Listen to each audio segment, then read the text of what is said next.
তারকাদের ছবি বা ভিডিও ব্যবহার করে বিভ্রান্তিকর তথ্য ছড়ানো নতুন কিছু নয়।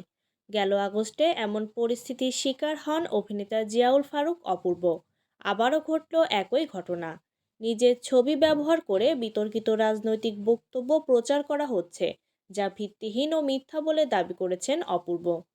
কয়েকদিন থেকে দৈনিক প্রতিবেদন সহ বেশ কয়েকটি ফেসবুক অ্যাকাউন্ট থেকে অপূর্বর নাম ও ছবি ব্যবহার করে বিতর্কিত রাজনৈতিক বক্তব্য ছড়ানো হচ্ছে, যা চোখ এড়ায়নি অভিনেতার।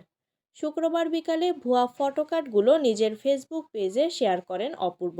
এর মধ্যে একটিতে লেখা আছে, স্বৈরাচার তাড়াতে রাস্তায় নামলাম। আর আজ প্রশ্ন জাগে, সত্যিই কি স্বৈরাচার বিদায় হলো, নাকি আরও বড় স্বৈরাচারের হাতে পড়লাম? অন্য একটি ফটোকার্ডে লেখা, কোথাও স্বাধীনতা নেই, সবসময় ভয়ে থাকি কখন যে জীবনটাই শেষ হয়ে যায়। তাহলে কি আগের স্বৈরাচারই ভালো ছিল?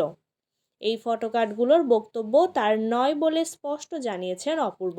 এ ধরনের ভুয়া সংবাদ ও বিভ্রান্তিকর বিবৃতি প্রকাশ থেকে বিরত থাকার অনুরোধ জানিয়ে তিনি পোস্টের ক্যাপশনে লেখেন, এই ধরনের ভুয়া নিউজ ও বিবৃতি প্রকাশে বিরত থাকুন, অন্যথায় আইনগত ব্যবস্থা নেওয়া হবে।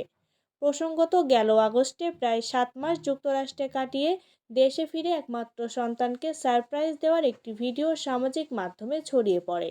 সেই ভিডিওতে বাবা ছেলের স্নেহ ভালোবাসার মুহূর্ত ফুটে উঠলেও সেটিকে কেন্দ্র করে কিছু মানুষ নোংরা ও মিথ্যা আলোচনা শুরু করেন। সে সময় যারা ভুয়া তথ্য ছড়িয়েছিলেন তাদের বিরুদ্ধে আইনি ব্যবস্থা নিয়েছিলেন অপূর্ব।